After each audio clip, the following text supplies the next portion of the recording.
If I cannot change anything within the system, can I do something outside of the system? I want to impact the system in some way or another, obviously positively. So can I do this from the outside? So what do you think it will take for change to happen? It's not going to happen in this decade. I'm going to be very clear about this because I'm a very stat-based guy in my experience working in the ministry as well. And I've been a very critical mouthpiece with whatever that is going on. Do you think it's ever going to change? No, it's not going to change. It's not going to change because they want it to crash. The younger generation of doctors are frustrated. They're looking for different avenues. We're looking for different approaches. But if we're not seeing this and the patients are perpetually coming in again the system, then you have the fluidity to exit. Medical field ni nothing pancreatic cancer. Sama saya Dr. Roland Victor. Benda yang one of the worst stress can happen bila you makan tak sedap. Doktor, saya punya culture kena makan nasi. Zaman moden. That every second of your life you either earn or learn. To Medic Show. A shout out to our sponsors today, R-Flux by Healthy Nation. So R-Flux is a supplementation that could help improve your acidity in your stomach. So one of the interesting ingredients is coral calcium. It's a organic kind of calcium. It also has like organic barley grass, certified organic wheatgrass, spinach, flaxseed, pineapples, and also spirulina. So these ingredients are suitable to reduce your acidity and improve your acidity balance in your gut. For those people who are having issues with indigestion, acid reflux, this is a suitable supplement. It's by Healthy Nation and it's available at a lot of the independent pharmacies out there. So for those who are eating a lot and having poor indigestion due to the acidity disbalance, this is something that you can try. It comes in a sachet. All you need to do, that one box has about 5 sachets. It's like this. All you need to do, you tie it and put it into your drink and then you consume it. So for those who are having these issues, kindly go to your independent pharmacies and get R-Flux. Okay, what's up everyone? Welcome to another episode of Lesung Batu Medic Show with me, Dr. Roland Victor. And today, our topic of discussion is about the future of doctors. And I have someone very interesting here from Disruptive Doctors, Dr. Selina Chew. Thank you for coming. And this is going to be a cross-podcast. It will be also televised in Disruptive Doctors. Thank you for coming to Lesung Batu today. Hi, Dr. Roland. Thank you for having me. I think this is quite an interesting thing to be here, to be able to speak to you today. Okay, thank you. So, I'm just going to get the ball rolling straight in terms of your journey that led to Disruptive Doctors. How did it all begin and your decision to leave the public service and absolutely try something new? Wow, it's a very, very long story. I don't know whether... You gotta squeeze in. I'll try to do a TLDR. So I was a medical doctor in KKM for like maybe about 10 years. My entire... I think becoming an entrepreneur was never a dream. It was never part of the plan. It was an accidental move. I always say I'm an accidental entrepreneur because my whole life, I think all I wanted to do is just become a doctor. Like a lot of us, I think back then, those generation, right? Like you yourself, I mean... Still there, still stuck.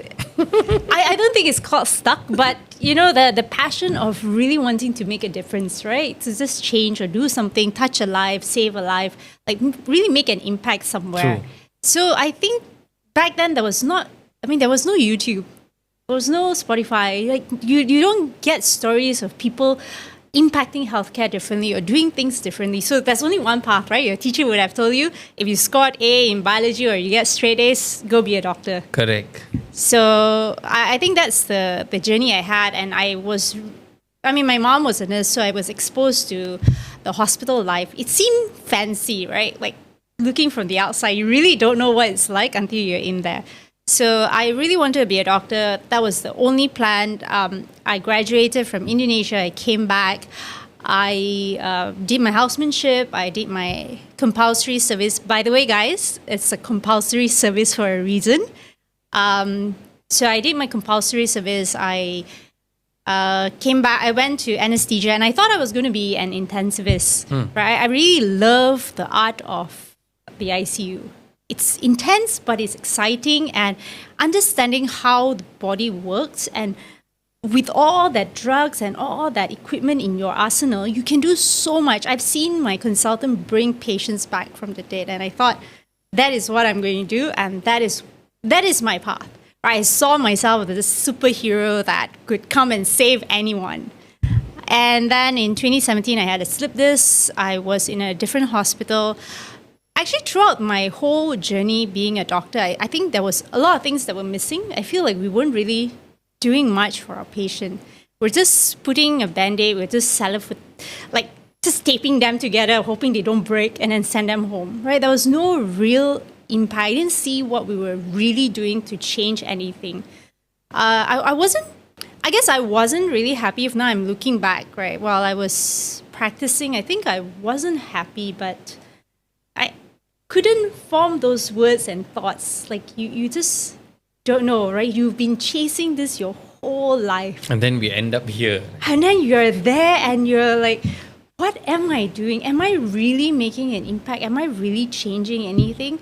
So in 2016, 2017, I can't remember, I had a slip disc and I was in another hospital. I worked in 3 different ICU, and I saw that not a single ICU is standard. Like, no ICU is the same. It's very, very dependent on who your consultant is. Right? So when I was there, I had a slip disc. I still love that art of medicine, but I just hated all the bullshit that came with it, and I couldn't deal with it. So I asked my superior at the time, I needed light duty. I was injured. I had a slip disc. It was so bad. It was on a Saturday night after rock climbing. And the next day I was on call, but it was just too late to find anyone. I thought, never mind, just push through this, figure it out later. I was in so much pain. The moment I moved, it was painful. I think the pain score was like 8 out of 10. Right? It was so intense. I couldn't understand, because it's not your typical textbook electric shock. It wasn't. It was cramps, and I was shocked. I was like, what on earth is this? I didn't lift anything heavy. I didn't feel anything weird. And then, anyway, I went for my call. I was mostly bed-bound. I dragged myself to see the few patients in ICU. Thank God there was only like 5 or 6. And I was bed-bound the whole time I was on call. Now, then after that, I came back. I got myself checked and all that. And then I saw I went and saw the orthopedic surgeon, because I realized, like, hey, how come I'm not able to contract certain muscles in my leg? I'm not able to walk. I had to drag my leg. It was quite scary thinking about it. So I went and saw the surgeon I usually see, and he says, oh, this looks bad. You need a urgent MRI now of your spine to see what's going on. And we did the MRI, and saw a severe compression in the L5, right? And then he referred me to a spine specialist, and he said, okay, you need to admit, we need to give you all this anti-inflammatories just to make sure it doesn't compress any worse. And if it does get worse, probably surgery. You know what was the worst thing, I think, during this whole process, when I told my superior, hey, I've got this thing going on. It's really bad. The only thing, and I still had calls the following week and days. The only thing she told me was, no one wants to take your call. She's expecting me To do it. to come back to work, to take all those calls, even though I'm injured. So I thought that was really one of those points I thought, hey, what is really going on? Right? And I told her, I'm sorry, I'm getting myself admitted. I'm going to take care of myself. I'm going to get better first.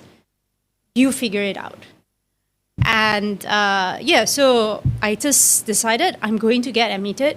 You figure out. And then after that, I had to be on MC because I was in a lot of pain, and I needed to recuperate, right? And then when I came back, I asked for light duty because, hey, I just want to get better. And then I will come back and do my work, right? All I'm asking is some compassion, help me recover. I was only asking for 3 months of light duty. With that request, my boss just said, I don't think you have a future anymore in anesthesia. Maybe it's time to leave.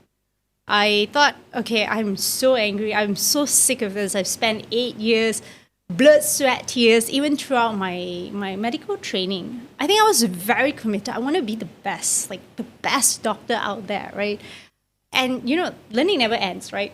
Even after you come out and work, you feel like Still you don't know. continuous. You don't know what's happening. You still don't know so much. And the more you learn, the more you realize, oh my God, I don't know, what am I doing, right? Like, there's so much more I need to read, right? So, I thought that was, I was so angry because I was giving in so much, and that was what I got in return. So anyway, fast forward, I requested to get transferred out because I thought, hey, let me just take a break. I never taken a break, right? From school, you go straight into pre-U, you go into med school, you work, like there's no break. And I was in medical school in Indonesia. So Indonesia, your clinical years, you are working like a houseman and studying. So basically, sometimes like 120 hours in the hospital every week. Wow, that's a lot. Yeah. So there are days like that, weeks like that. So I never really got a break. So I thought, you know what? Let me just take a break. You guys think I don't have a future here? Some of you, a lot of people will say, yeah, maybe you could have applied for a different hospital and all that. Think about it, Roland. Which hospital wants to It's take the in same problem. a doctor who says, I'm coming in with light duty first, right? No one wants to hire a doctor that is physically incapable of doing the work 100%. At the wards. At the wards. And the wards are like technically like a hell home. Correct. Some wards you just don't want to go in because it's a war zone at certain hours, Exactly. right? Exactly. Yeah. So I requested for a transfer. I got to the medical research facility. So now there at a medical research facility, a whole different Level now, right? That's yeah, pretty it's a different story because I came from a place where I was treating humans. I was keeping them alive. I was intubating. You crash here, Roland, I can save you, right? I know what to do. And here I am at the medical research, nobody to really guide you. And I have to keep all these cells alive in the petri dish, and they die every single day. Like, I can't even keep cells alive. Then you start to think, like, what am I really doing, right? And then And is there any training when you were at the clinical? so I tried to tag along, but actually research is huge. If I were to go back to research now, like I know what I would have interest in and what I could possibly get into, right? But back then, it was like a very quick transition. There was no one to really guide you. So I got into this department. It was on NPC, nasopharyngeal carcinoma. Okay. I had zero interest in it. I just thought, what is this? This is so boring. It's like, it didn't call out to me, and I tried tagging along, and I was terrible at research. I was helping this one researcher out. I was so clumsy. I basically wrecked the whole experiment. Like the sample. Like we were trying to extract antibodies. Instead of extracting it into the test tube, it fell all on the bench. And I could see he was really annoyed with me, right? Because I didn't have that bench skill. I didn't have so many skills, and there was no bridging. So I was really lost. And then I got into, they were forming a new department. It was called the Biobank. I thought the concept was great. But until I got there, I realized, as with all things, it's a checkbox. You just check Stick the it. box. But whether there's an impact or not, whether you actually achieve the impact, it's, right? So I felt like, what's really going on? And because I couldn't adapt, I didn't know what was going on. And, I'm quite vocal. I like to say, hey, we're doing this, it's not creating any impact. Why don't we do this instead? And obviously my boss didn't like it. So sometimes I was relegated to just being a runner, collect sample. I pick up an ice box, go to the OT, sit for hours, wait for a small sample, run back with the ice box. And this was where, in the hospital or when I was in the medical research. Okay. This was in KL lah, IMR lah. Correct. So can you imagine, I'm so highly trained. I've got years of experience. I can handle difficult intubation. And now I'm relegated to being a runner. A runner. Can you imagine how much of wastage of talent that was?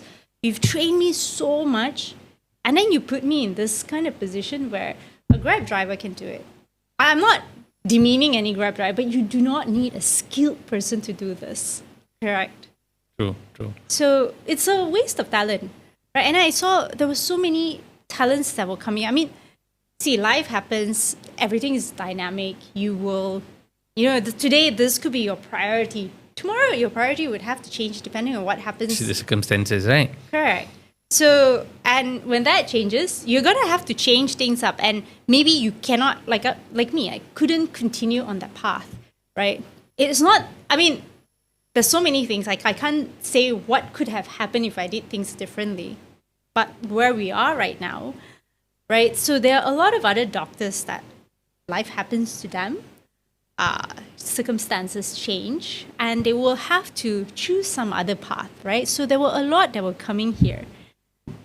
They were actually brilliant people, but we didn't know how to use this talent, and some of them go into depression. Some of them just felt useless being there. But now, if I'm looking back, what we were supposed to build, I mean, by the way, it shut down, but what we were supposed to build was supposed to really change how research was going to be done. In right? Malaysia. Correct, because you will actually shorten the research time, the period it takes. Because, okay, like when you want to do research, medical research, you have to collect samples. So imagine if there was a bank of tissue that had every single sample you need. You can shorten a 2-year research to maybe a couple of months, right? You save money. So that was the concept, right? So, yeah, so there was a lot of things that could have been done if there was someone who knew how to show us that vision or showed me that vision. Maybe I would not have started Disruptive Doctors, you know? I would have seen that as a huge vision, like, okay, let me build this together with you. But nobody showed us that. There wasn't all that. I guess there was the mindset. Maybe it was not the right mind. Like even for me, like now where I am now, like I've learned so much from the industry, from the outside world. If I were to go back, I can change a lot of things, right? But if I was there back then And still there. I don't think I would have done much impact. So when with that point you said, you know what, this is over, like I've got to look at something really different. I'm going to carry it on my own and go independent. Was it like 2017, 18? Around then? So, okay, like I said, right, when I was in research, I wasn't really doing much. I had a lot of free time because, you know, they didn't like I was questioning stuff, and also I didn't know how to contribute because it was so new to me, right? So I started looking out at other things, and I picked up other skills. Building a website, creating courses online. I was looking at all of this stuff. Like I was like, hey, there's something here that I could Mix and match. Yeah, I could mix and match and build. And the point when I realized that, I mean, I started like small events, like just gathering doctors around to like share their experience, those that have done things differently. I mean, okay, I'm going to rewind a little bit. How I started this small project was I had a friend who was in anesthesia with me. We were quite close because we did housemanship together, and then we went to did amoship, continued in anesthesia while I did my district posting. And when I transferred back to KL, I told her, hey, come to this hospital that I'm in because it's new and there's a lot of space. Like, why don't you just come and join me here since you want to come back to KL? So she came back. Yeah, she got into that hospital, but she could not get into anesthesia department. So they chucked her in like medical. Okay, so the thing is, she's been trained in anesthesia and ICU for like 4 or 5 years. So when she got into medical care, internal medicine, I think she had to adapt again. But her superiors were also not very helpful. They were bullying her. They were making fun of her. They were teasing her. It got so bad that she became depressed and suicidal, and she had to leave. she went to another research facility. So that's when I met up with her again. Yeah. And she told me all these things that happened. I was like, oh my God, I feel so sorry she had to go through that. And that was like, I didn't know about that, right? I did feel partially responsible because I told her, hey, come here, right? I didn't know it was going to end up like that. And then after that, I met up with her again and she said, you know, Selina, I don't think there's a future for me here in research because I don't know what I'm doing. I need to get back to clinical medicine. And I asked her, is that, like, what do you want to do when you're there? I don't know. I just going to be an MO. I don't know what else to do, but I don't feel purposeful here in research. Right. So she went back. I never heard from her. I don't know what she's doing. So that got me thinking, like, oh my God, there are going to be so many of people like her, like me. Is that something I can do? So that's when I started to look around and I saw, hey, in UK people are doing it. Why can't we do it here? So that's how it started. It was started with a small project and I saw it actually grew. Like doctors were coming to see what are their options beyond medicine, right? But that was only the start. So I was doing that like on the side. That's also when I met Dr. Vivek, my co-founder, and we were just doing it on the side. It was 2020, and there was the lockdown, so everything was online. We were slowly building it, and I was still working for the medical research at that time. The point when I decided that this is enough, it's time to leave, was like I told you, I felt that when we started to build this biobank, I was like, hey, it seems like a good idea. I didn't know how big the vision was, but I thought it was a good idea, like, really shortening research time and all that. I was like, and you're building it from the ground. So I like building stuff from the ground. I thought that was very interesting. So I was like, okay, I want to get involved. But, like I said, it was just checking a tick box. Even though whatever activity or whatever initiative that you're doing is not bringing an impact, they're just doing it because it's a checkbox you need to tick. So that's when I realized, like, I cannot continue here, because I remember having a conversation with my boss at that time. I was like, say, boss, why are we doing this? If you look at it, for instance, they want to collect breast tissue sample. That's like, everyone's doing it. It will be whatever samples you're collecting, it's like dropping a drop of water into an ocean. You're not going to shake anything up. Yeah. Why don't we do this other cancer? Like, I think it was prostate or something. It's like, nobody is not many people are doing it. Why don't we do this? And all he said to me was, just do the work. It's been decided, just do it. That's when I realized, like, no point. I'm not going to create any impact if I continue being there. I think what you said is very, very true, because what we see in the system even today, when there is some form of suggestion or some query, right, the system doesn't like it. And immediately doctors or high professional people, they have always got a lot of question the thing, because sometimes we are so diagnostic. It's always like building the curiosity of pattern. We're seeing this report, we're seeing this, we're seeing, okay, what we need to do, what we need to intervene. Like every plan is not the same. So your dogma or your indoctrination of our mental process has always been like, so when we see something wrong, exactly you do like, hey, can we pivot a bit? But then they said no. And if you question and you doubt, it's like, tindakan tata tertib, or you will put in no cold storage or refrigerator, and this is happening, and it's obviously creating a lot of frustration. We're seeing it day by day in the system, and you're experiencing something like this like 5-6 years ago, and nothing has changed. Yeah, exactly. So, like you said, cold storage, I think that was exactly what happened to me. Like, you're just a person who's asking too much question or trying to shake things up. So that's when I thought, hey, I really want to do something. Like, we all became doctors, like I said, right? To do something. And all of us doctors, I think we have this characteristic trait. We're very altruistic. We want to do something and make things better. I mean, my mantra is always, hey, leave that place better than when you found it. And I realized when I was there, there's really nothing I can do, because there's so many levels above you. Can you imagine? I'll be a dinosaur by the time I can there. Yeah, or can do anything, right? So I thought, okay, never mind. If I cannot change anything within the system? Can I do something outside of the system? Can I do something which could eventually mold? I mean, I want to impact the system in some way or another, obviously positively. So can I do this from the outside? And that's when I had a chat with Vivek. I was like, we didn't have a plan. We were just, hey, let's start this thing. We were two doctors who just had no experience in business, no experience in entrepreneurship. We're full clinicians, like really, really very strong clinical background, right? With no other experience. And we're like so enthusiastic. It's like, yeah, we can do this. Let's just jump in and do it. And 4 years later, we realized, whoa, entrepreneurship is so tough.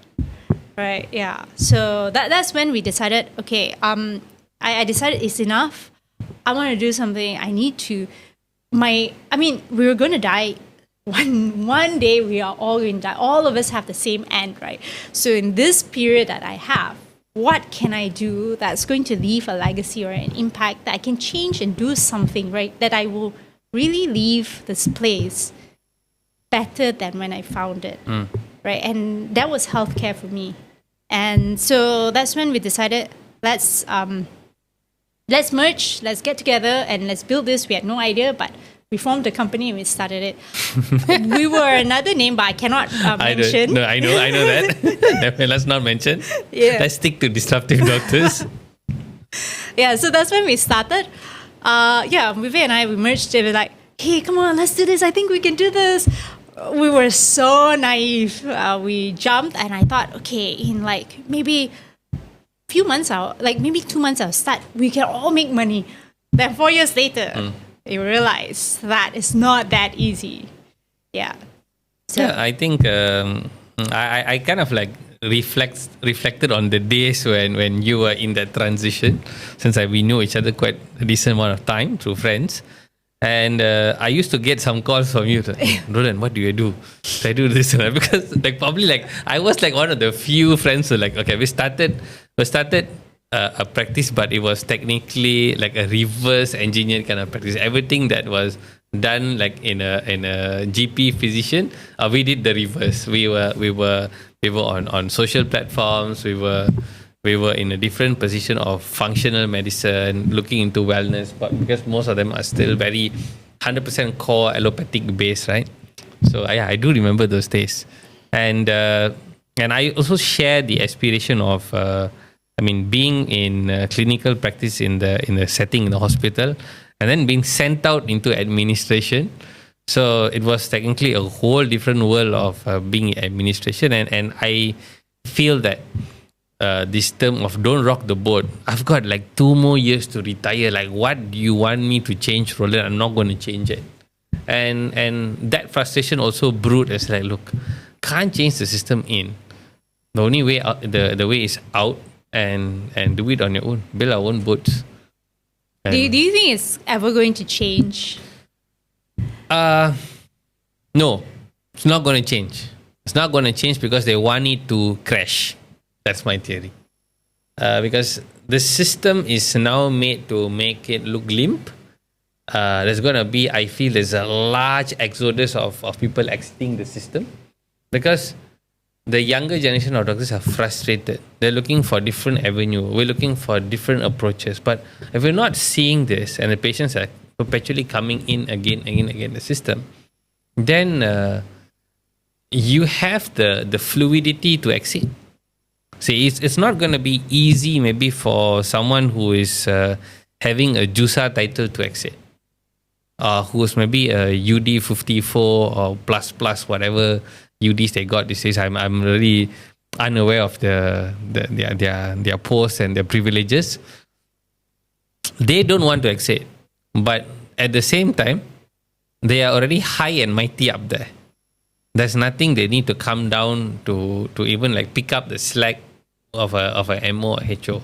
But when the problem comes in, there's a huge vacuum moving outwards, then they will feel the problem because they got to hold the whole house on sticks. I think it's a huge disconnect. Those that are above, like in the ivory tower, so they don't really know what's really going on the ground. I was transferred to one of the.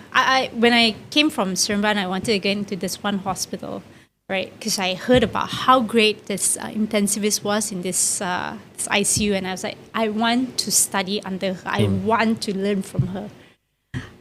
I applied, and they said full to the brim. You cannot get in there. So I got into another hospital, and since that hospital was not open yet, I told my boss, "Hey, let me attach in this hospital first. When you're ready, I'll come back." And when I got there, I realized they were skeletal crew. They were barely surviving. They were trying to second doctors from other hospitals, MOs from other hospitals bringing in. And I asked like, "Oh, I thought you all were full to the brim." It's like, what nonsense is this? We were never full to the brim. We've been like running on skeletal crew for the last few months. We've been asking for help.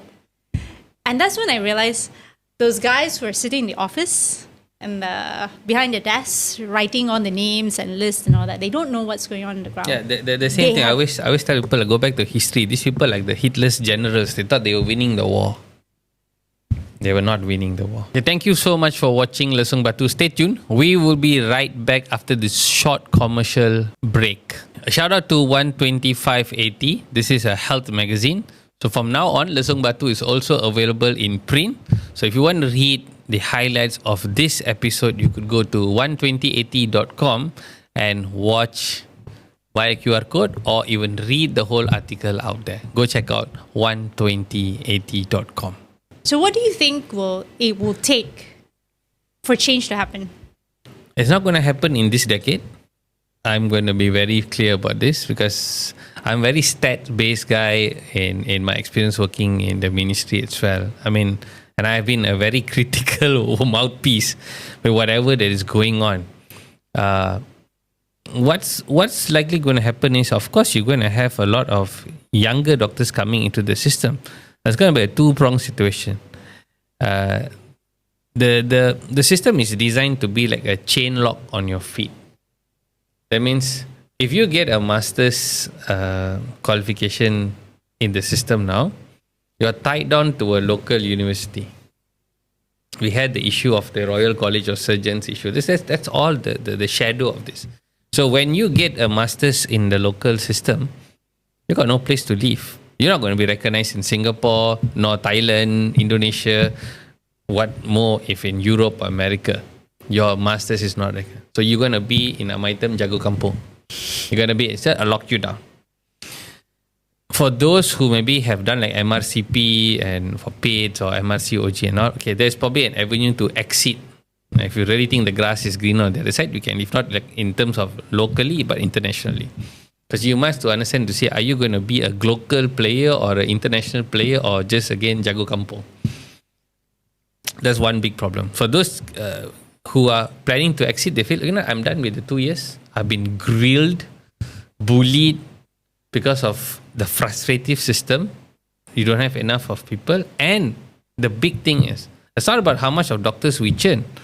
How many sick people do we churn? That is the biggest problem to address, because if you're having an increase of sick people going to the system, now you cannot blame the doctors and also the JPA or the Jabatan Perik, because the country can only survive with this much of budget for healthcare. You cannot just go next year's budget and say, I want 100 billion ringgit for healthcare.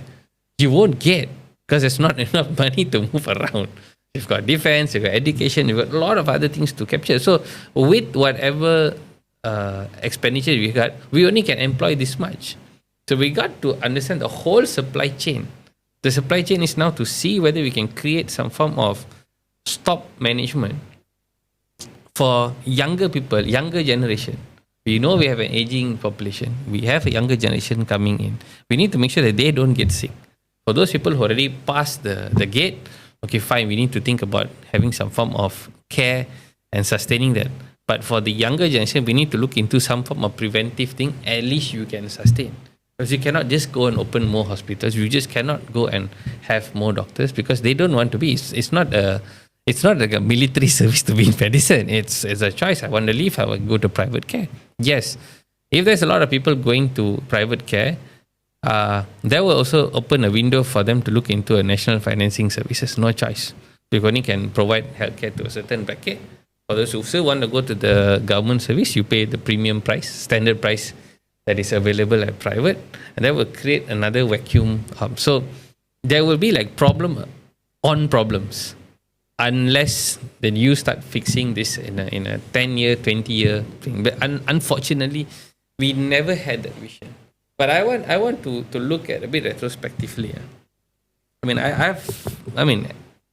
We've been like at least 4 decades in this country at least, and You're showing my age. Huh? She's damn younger. Okay, so we've seen so many health ministers come and go. I mean, from my school age, I used to look at No, that. not just that. Like Disruptive Doctors, we ran 4 conferences. This is going to be the 4th year. So the last 3 years, we actually tried inviting the Minister of Health. We had to go through 3 different ministers. Okay, to get to one minister. Yes, just to get to one. Finally, we managed to reach to one. So I understand that, like the change of ministers. True. And we had a lot of change in the past 5 years because of political changes. But I'm going to look like times where in the 80s we didn't have many clinic kesihatan, but we had a decent amount of GPs around our housing estates. At least there was one. And it was not that pricey today if you compare the time you would spend in a clinic kesihatan. So you spend RM1 in a clinic kesihatan, but you spend 5 hours there. So if I were to get therapy there, what is the value chain? Wasted my time, 5 hours. But whole if day affair. Whole day affair. If someone could earn like RM500 in let's say a mechanic lah, probably get some 2 or 3 cars, you probably would have changed the lights and this and that, or change engine oil or something. Probably would have earned maybe about RM600 or RM700. But imagine if his mindset was like, I'll go pay RM1 5 hours. What's the value chain? 0. A negative value chain. But if he went to a GP and paid like RM70 for something, 15 minutes or 20 minutes done, out, back to work. But I don't think that's the situation now. Like, even if you go to a private GP now, could be 2 hours of wait. Really? So I guess the disease burden is increasing. Yes, is increasing. So throwing back the question for me, I think it's not gonna be like one stop fit all. I think we don't have a long term planning because there's so much of transition of ministers. But the clinic kesihatan these days. But I think there's one point when there's Minister Dr. Choi Solek. At his time, he as a physician saw the need of ramping up more and more KKs all around the country.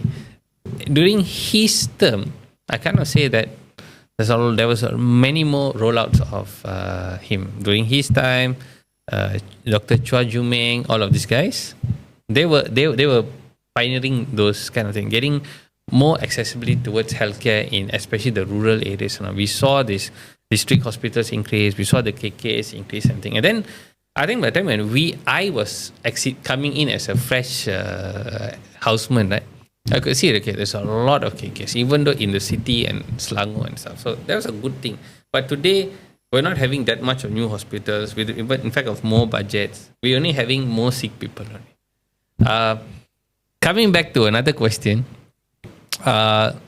for me, as I know, like I always seen disruptive doctors as an avenue for young doctors who feel that maybe they feel that clinical care might not be their taste buds, or they are more curious. They want to be entrepreneurs. We're looking at AI. We're looking at digital healthcare. We're looking at different things and avenues where they can go. Maybe research was not your cup of tea, but maybe to another, they are interested to go into research. So how have you all journeyed in the past 4 years and helped younger doctors who only at their bare space had another registrar to talk to, or their own nasty specialist to talk to, or maybe have a chit chat with their HR or their unit counseling? These are the people who you get to talk, because they never get to talk to people outside, because you're boiled down to a lot of work, and your 7 peers is most likely the ones you can play Monopoly with. No, I agree. Because if I'm going to look back, there was really nobody for me to speak to. I had one colleague who had a bit of a gap in the outside world, and he told me, just go explore. And the moment I explored, I saw, holy shit, there's a huge ocean. Healthcare is a freaking huge ocean. And that's when I could see that, wow, clinical medicine, I'm not going to call it clinical medicine, I'm going to call it sick care.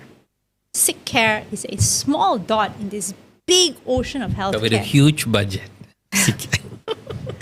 That's because a lot of things can be done. I think a lot of information we were fed for public, for the public, I think we were fed a lot of information that is outdated, which research have shown a lot of changes that, like they found a lot of changes, like maybe carbohydrate is not so great for you anymore, right? But as we were growing up, half of our plates are carbohydrates, right? Exactly. So things are changing, but the problem is within the healthcare system, those people that are giving advice are not changing with time. So they're still spewing old advice. So there's this joke I always tell, like when I was in the clinic kesehatan, I remember I had this patient, she's like maybe 100 kilos, close to 100 kilos. And okay, obviously DM, hypertension, all of that. I'm telling her she needs to lose weight. She asked me how to lose weight, and I realized, oh my God, I don't know how to advise you. Exercise. And she said, no, I walk in the park 30 minutes every day. But every time she comes to see me, her weight is going up. Her blood sugar is also going up. HbA1c, everything is getting worse. And I keep increasing her medication also. So I don't know what to do. And I'm telling her, eat less rice. She's like, oh yeah, I don't eat rice. But you know, the teh tarik is like insanely sweet. Then she said, no lah, tak lah doctor, I tak minum teh tarik manis, kurang manis je. So I didn't know what to do. So I thought, okay, let me send her to a dietitian. Dietitian is 100 kilos. Oh, okay, great. But now they have some new KPIs, the government. Oh, really? Yeah, they set up some new KPIs. So they have even some weight KPIs for them to achieve. That's a good idea. So that's one side. As public, we have to keep up to date with new research and all of that, right? And then as doctors, we've been indoctrinated. For instance, this has been drilled to me from medical school, houseman, and my entire career. Diabetes cannot be cured. Can only be managed by long-term, lifetime medication. But you and I know research have shown that it's not true. That is not true, exactly. But are we practicing that? Because you see, in the system, you can't. Because you just have to follow the protocol or some CPG. So when you are your own physician, you have the merit, the responsibility to help sort the patient the way that you and the patient think fit. And the worst part is, because I actually spoke to a doctor who was trying to help the patient more holistically so that this patient can reduce the medication. But because the patient has 2 follow-ups, one is in private, right? And then another one in government because CKD, stage 5 or something like that. So when the hospital doctor finds out that this doctor is trying to reduce the medication, she reported that doctor. The hospital doctor reported this other doctor who was trying to reduce medication. So in the government, I don't think I've ever been taught how to reduce medication. We've only been taught how to increase the medication, but obviously this is maxed out, add on, maxed out, add on. But we do not look at anything else. How else can I help a patient so that the aim is to reduce medication, reduce cost? Correct? True. So, yeah. But then reduce the budget. So that nobody wants. So back to your story, how can all these doctors who are thinking about An alternative pathway. I don't think a lot of them No. came with that mindset, I'm going to be a doctor and get out. A lot of them, the ones that I've spoken to a lot, those that want to be a doctor on their own accord, not by parents and society, they actually do want to be a doctor. They do want to have a path to become a specialist, to do something.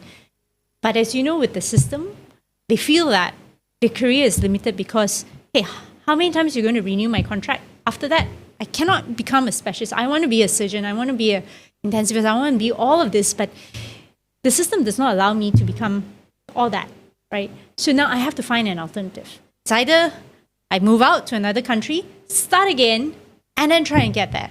So for those that I think who really want that, that is the pathway and an option.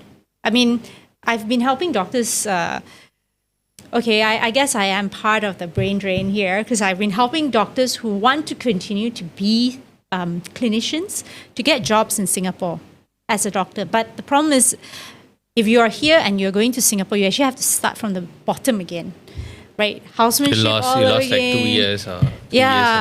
And it's a cycle because obviously they're going to, if you don't want to, for working in Singapore as a foreign doctor, there's a few pathways. Actually, I have a podcast on that they can listen to. The thing is, when you get there, there's also that cycle. You have to try and get into a training program.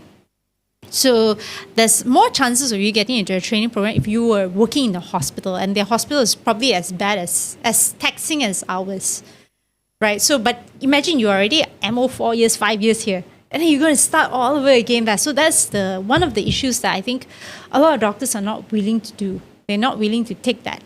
That maybe some of them, maybe if you're looking at a financial calculation times 3, they would feel much appreciated going there, even though sacrificing that 24 months of service, but not compromising 24 months of knowledge in the ward, because you go there technically it's going to be almost the same thing we're looking, but in terms of financial gains, that's also going to be something very lucrative for them. So I got a question on this. How often does disruptive doctors get invited to like medical schools to talk to junior doctors or even hospitals, like them? Okay, where do you go after 2 years? Because it's like an alternative pathway, because we need clinicians, we need people to be in insurance, we need people to be in research, we need innovation, we need all of this, and all of these are technically service unit. So, what I always advise all these doctors, you should, if you've graduated with an MBBS, MD, like you're a medical graduate, go into housemanship, complete housemanship, do your compulsory service, finish it, and then you think of your options. Because you have to understand, this is a period for you to gain experience and gain knowledge, and you need to see what you want to fix in that. If you realize, I don't want healthcare, I want to be a baker, I want to open a restaurant, sure, don't waste your time. Okay, in fact, you shouldn't even have done medicine in the first place, right? But if you did medicine and you are interested in healthcare, you should get into it, because you don't understand. You have to collect experience. Experience cannot be shortcut. The only shortcut you can for experience is to maybe work 18 hours every day. So you're going to see 1,000 cases by the end of the year already. And can you imagine, would you trust a doctor who has seen 1,000 MIs to treat you, a family who has MI, or you're going to see a doctor who probably Seen handled at 10. it three in his lifetime? Come on, right? So the key here is gain experience, because I think I always share this. I always share this when I give talks to the MOs and the housemans in the hospitals, those that are open enough to have us there. Are they? There are a few. Okay, great. More now, because I think they're starting to see the issues. So what I will always say is, I came across this quote by Abraham Lincoln.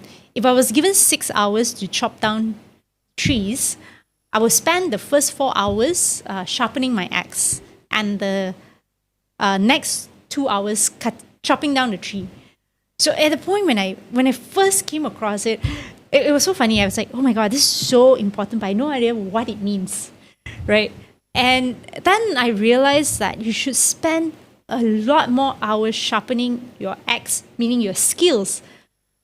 How sharp are you? What are you going to bring to the table? The skill set, your talent, all of this to make yourself valuable, right? And then only you go out there and say, hey, give me a seat at the table, correct?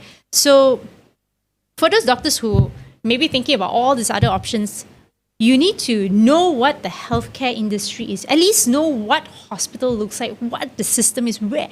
Because there's so much problem there. There's so much opportunity to solve something there, right? That's the huge opportunity there. So if you never went into never done housemanship, you never did your compulsory, because housemanship is one thing, compulsory is like a whole different thing because you are a MO.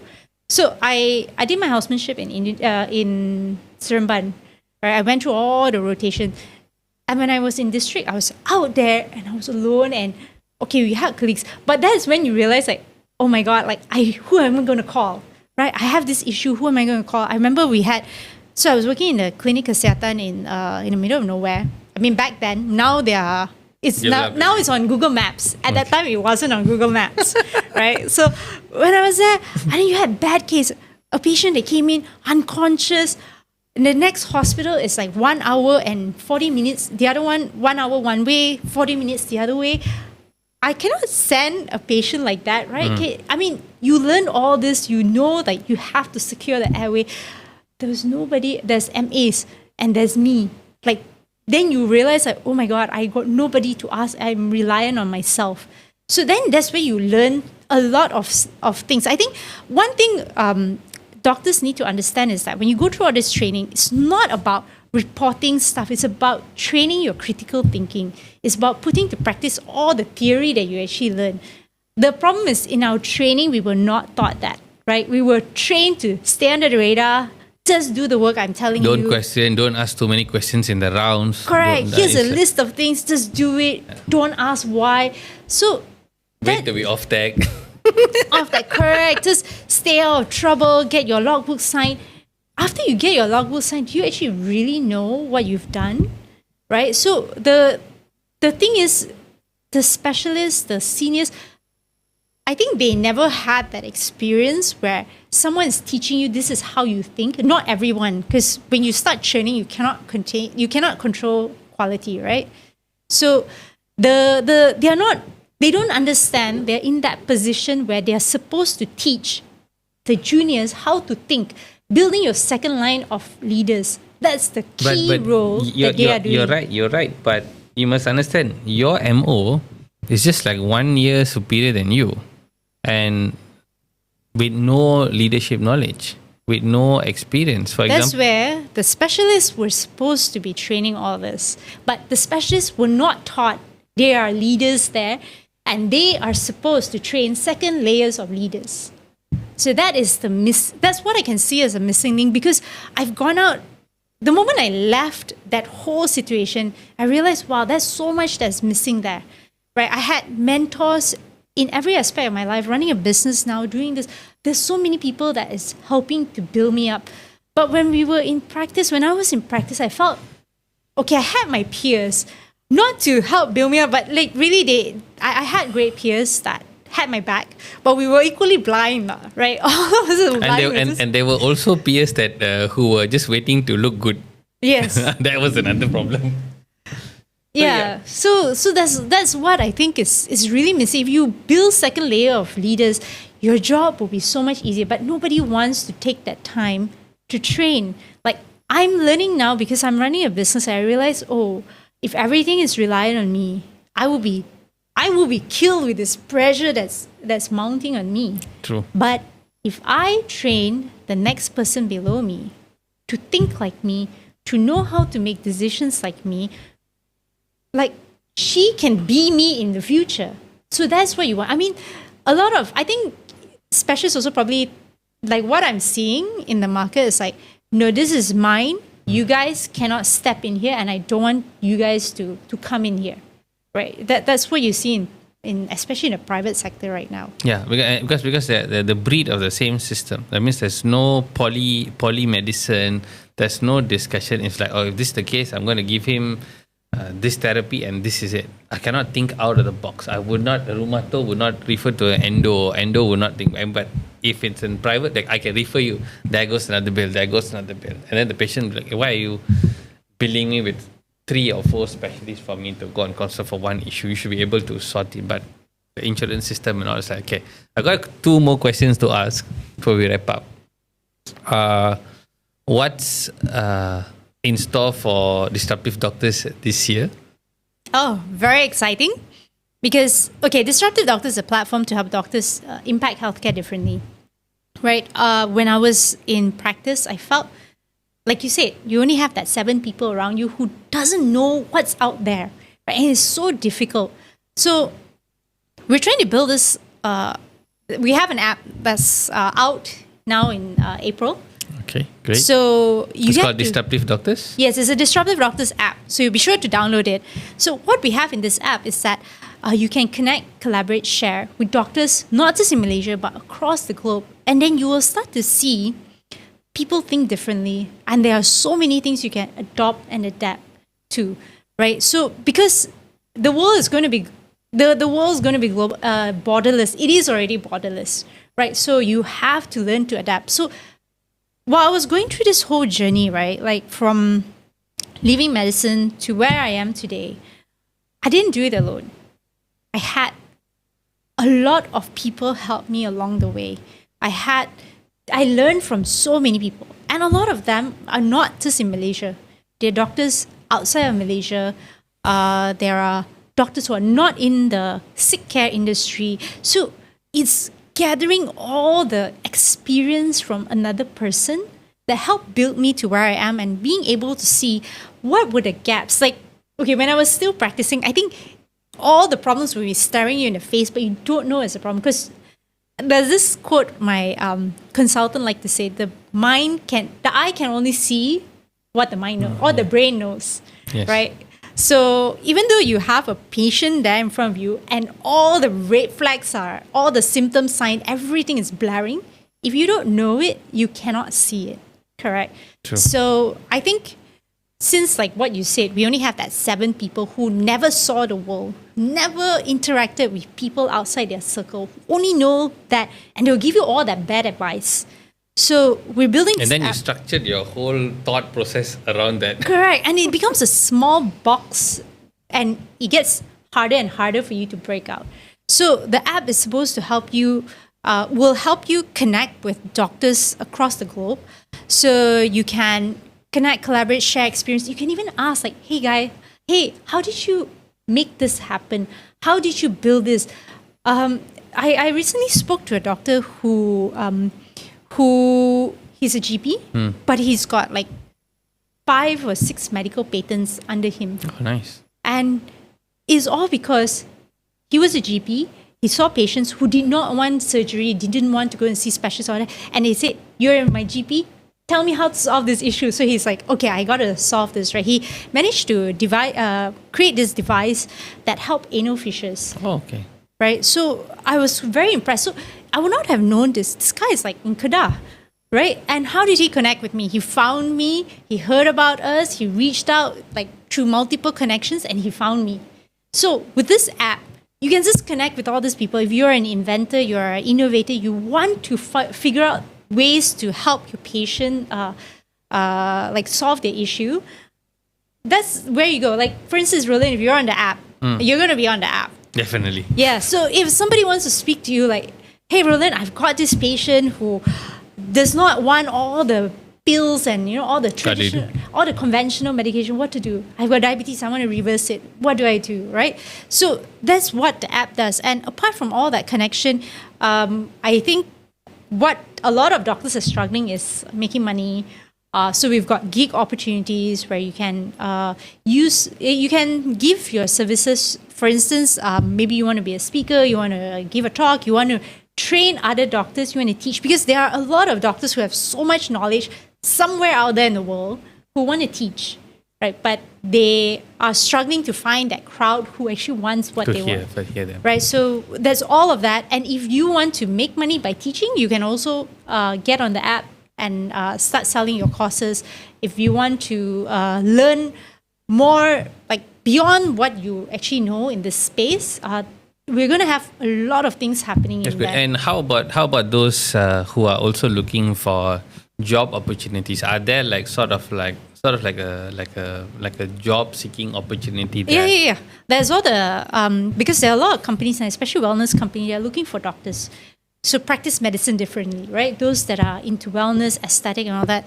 They've a lot of companies have approached us. So we have a lot of those kind of opportunities there, and then you get to.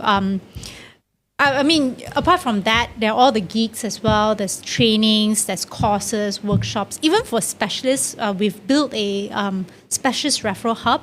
So GPs can refer to specialists, and they can also make money through that. So what we really want in this whole app is a whole ecosystem for doctors to interact with, a safe space, right? Because if I were to go to any other platforms, like you have everyone there. Right, and It'll then be a Shopee. correct, and then you have to start searching, picking, and you don't even know who is there, where they are, where they hang out. At least you come to this app, Disruptive Doctor, you are there with your peers, you can connect. You don't have to pretend. When I first started venturing out, a lot of people are asking, "You're a doctor, why are you leaving?"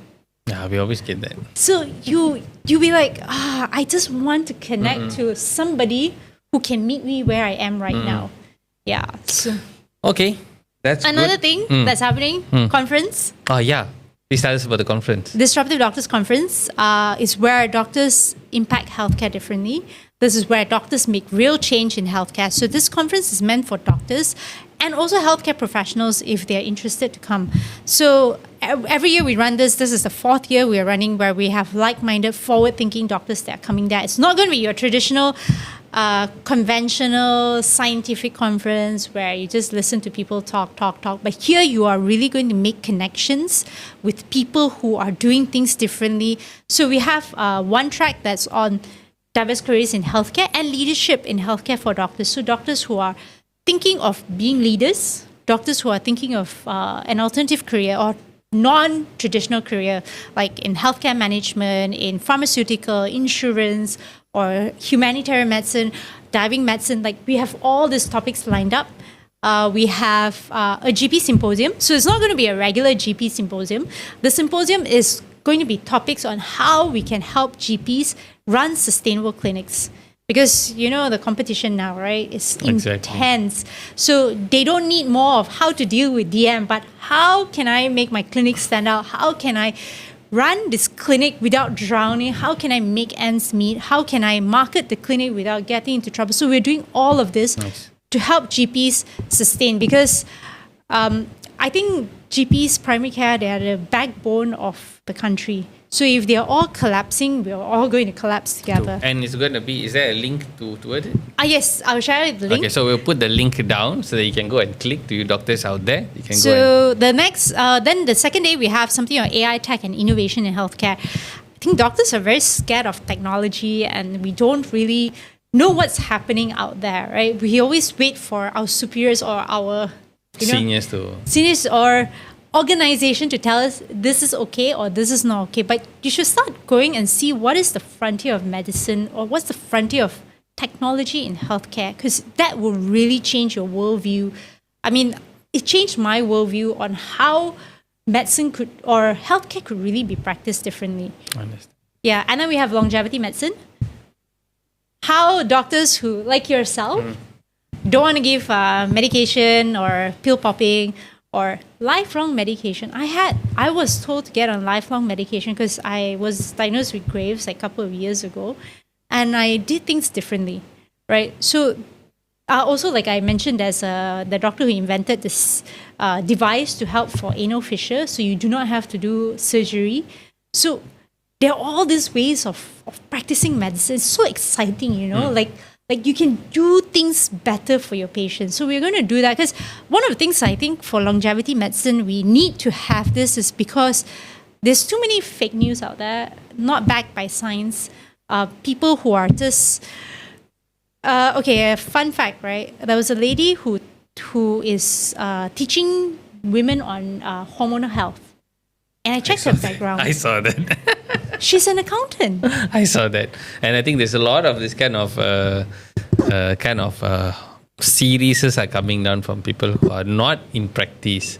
Probably they're giving some form of simple, basic advice, We but actually don't know. we don't know. We yet to study and find out. Yeah, so patients are already doing this, and soon, and doctors are so left behind. We don't know, and we're so afraid to see what is possible, right? So I think this is why we're doing this longevity medicine, really to bring science back to the power. I mean, the power back to the doctors to show them, hey, there are all of this. I know, like supplementation, peptides, all of this. We're so scared to touch it, right? And stem cell, that is like already Another one coming, more. Yeah. right? And it's so exciting. You can treat patients differently. You can practice medicine differently. Because when I was practicing, I felt I wasn't doing Limited. much. You feel limited, and I think that's something that until today, because we see certain regulations are so uptight, and when we see our peers in other countries, they are able to do so many things, and sometimes it also creates a thing like, why am I stuck here? I look like a whale in a small pond, doing the things, because of the system limits the practitioner towards a better care, better option towards our patient. Okay, so we're going to wrap up. Thank you so much for coming today. I think you will be definitely invited again before we have all the conference coming up. Maybe another round of shout out towards doctors out there. Until we meet again, kita lesung kau.